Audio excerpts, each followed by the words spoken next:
Happy Saturday, Risers. Saagar and I are back to take another look at some of our favorite conversations from the week. Many of our guests this week, they focused on the crazy thing known as Iowa caucuses. To begin with, we were going to go back to our conversation. Senior advisor to the Bernie Sanders campaign, Chuck Rocha, says the campaign's ground game is strong. Grassroots support has always been a cornerstone of their work.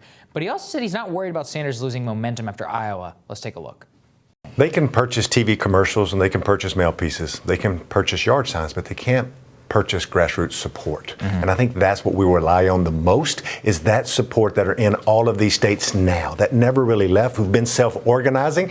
That's the only hope we really have. But that hope's gotten us to this point, and it will get us over the finish line, because when you take organization and put in money and then put in infrastructure, you can win. Now, Bloomberg and Steyer and others will put in all the money they have, and they'll try to buy out infrastructure that's on the ground, but it's just not the same as that woman that I met in Iowa who drove from Orlando with her husband, who left her kids with her aunt to knock on doors. You can't buy that anywhere. I think he makes a good point. He's right. That is the one thing that their campaign has that no one else does. Biden never had the money or the enthusiasm to build out a real grassroots campaign at all. Pete put all his eggs in the Iowa and New Hampshire basket and is hoping to build the plane on the fly as he goes. Warren actually did build out some of this infrastructure, but has collapsed so quickly in Iowa, that she's having to pull down ad buys. She had a debacle with many of her Nevada staffers left because they felt, as people of color, they were being tokenized, which is kind of appropriate. Hilarious. And so he's really the only one. Now you asked him specifically about Bloomberg, who has all the money to build that out, but does money buy you love, Saagar? I don't know. See, this is what it's so funny, because CBS News did like a 2-minute package with Chuck, and I'm like, risers already know, right? That's If you watch, this is what I love about the show, is we are ahead of the curve so much because we actually focus on so many of these fundamental things that come up to bubble. We were, with Pete and with all this, and in our discussion with Chuck, it's a great insight into the Bloomberg phenomenon that I really foresee becoming a thing in about a month. That's it. It's in about a month. Everybody's going to wake up to like, holy hell, $500 million. Where did all this come from?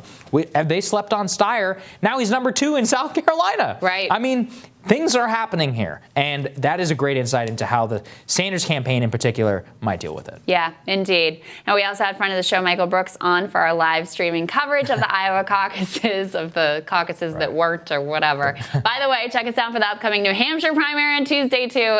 We will actually get results this time, I'm confident. Anyway, Michael talked about Biden's slow and very sad fade.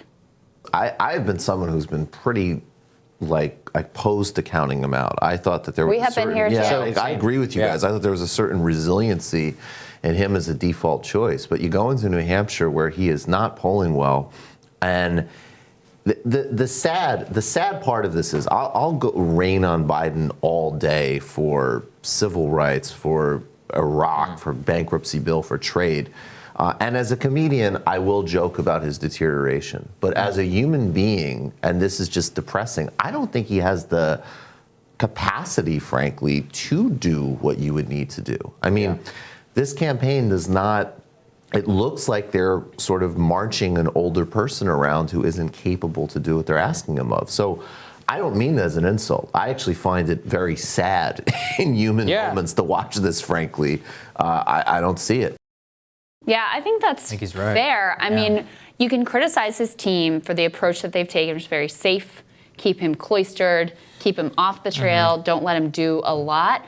On the other hand, I'm not sure he could have handled much more. I don't think he can. And I've told you this before. I think I might have even said it here. I saw Joe Biden campaign in rural Pennsylvania in 2010 with my own eyes. Not the same guy. He was one of the best stump campaigners, retail politicians I have ever seen, and I've been to a lot of these things. And it's gone. And that's what Michael is talking about. It is sad. I remember that guy with the aviators and his leather jacket with the vice presidential seal. Guy's gone. Yeah. And I mean, even last time around, back in 2015, when I was sort of in that team, looking at, is he going to make a run? And he really did walk right up to the edge of thinking about jumping in the race. Even at that time, there was a major difference to him that you just don't see that same sparkle in his eyes. And so, look, this is going to air after the debate, so we don't know what happened. What's going on? But, one of the format has been so challenging for him. And so now for it to come down to, after Iowa, him having to have a stellar debate performance in order to try to get some momentum back into New Hampshire. That's a tough spot to be in. It's a very difficult spot to be. All right, and Hill correspondent Reid Wilson also had a little prognosticating on Joe Biden's fate. Let's check that out. What if Biden comes in fourth again in New Hampshire? His money's going to dry up. He's got several weeks until Nevada, which is a maybe win, and another week until South Carolina, or another couple of days until South Carolina, where Tom Steyer is building his and cutting into his support among black voters. We don't know what South Carolina and Nevada voters are reading about Pete Buttigieg or seeing on TV about Mike Bloomberg. You know, there are a lot of variables suddenly that don't look good for Joe Biden. I think he's right. I mean, for Reid is a fair guy, and he was like, look, the fundamentals there are not for Biden. And I think overwhelmingly we're about to see a major political collapse, Jeb Bush-style collapse, around the same point.